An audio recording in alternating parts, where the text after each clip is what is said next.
কৈলাসহর থেকে বাড়ি ফেরার পথে মর্মান্তিক সড়ক দুর্ঘটনায় প্রাণ হারালেন কৈলাসহর আদালতের তরুণ আইনজীবী বিশ্বজিৎ দেববর্মা।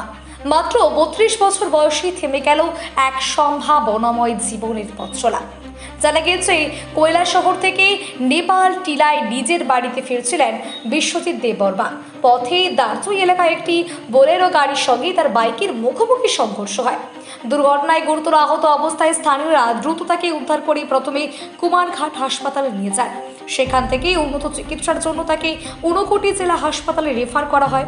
পরে আরও উন্নত চিকিৎসার উদ্দেশ্যে শিলচরে পাঠানোর সিদ্ধান্ত নেওয়া হয়, কিন্তু পথে তার শারীরিক অবস্থার অবনতি হলেই তাকে ধর্মনগর জেলা হাসপাতালে নিয়ে আসা হয়। সেখানে কর্তব্যরত চিকিৎসক পরীক্ষা করে তাকে মৃত বলে ঘোষণা করেন। এই মর্মান্তিক ঘটনার খবর ছড়িয়ে পড়তেই শোকের ছায়া নেমে আসে আইনজীবী মহলে।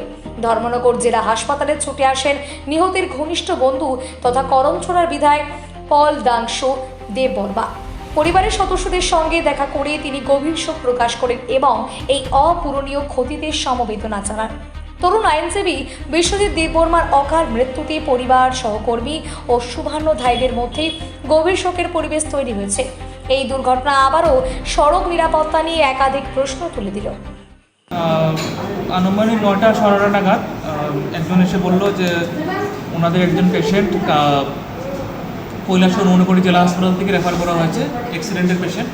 তো রাস্তাতে ওনাদের মনে হয়েছে যে ওনার রোগী খুব সিরিয়াস, শ্বাস প্রশ্বাস বন্ধ, দেখার জন্য।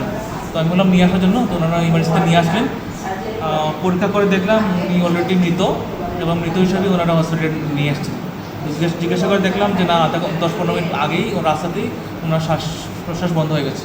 তো জিজ্ঞাসা করে জানলাম ওনার নাম, রেফারের কাগজ দেখালেন। রেফারের কাগজ ওনার নাম লেখা আছে বিশ্বজিৎ দেববর্মা, বয়স 32 বছর, বাবার নাম বিনোদ দেববর্মা, বাড়ি নেপাল টিলা, এবং ওনার অ্যাক্সিডেন্ট হয়েছে এবং মাল্টিপল পলিট্রমা উৎসব, মানে মাল্টিপল শরীরে বিভিন্ন জায়গাতে আঘাত পেয়েছেন, এবং ওনার অবস্থা খুব সিরিয়াস ছিল, অবস্থা খারাপ ছিল। সেই অবস্থা ওনাকে রেফার করা হয়েছে।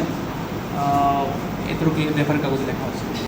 40-45 minutes after accident his body was found. এই 40 মিনিট ধরে কল করার পরে কেউ ওখানে গেল না কেন? Who is responsible for this? যা হয়েছে সেটা একটা আইনি প্রক্রিয়া আছে, সেটা আমরা অবশ্যই জানি, কিন্তু আজকে যে হেনস্থার আমরা সম্মুখীন হলাম, it should not happen.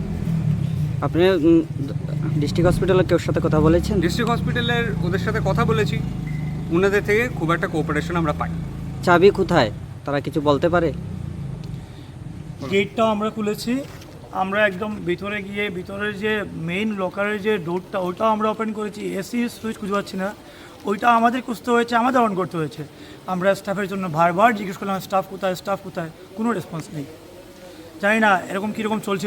This is how the health system of this state runs. I asked this question to the Honorable Chief Minister, who is also happens to be the Health Minister. Namaskar.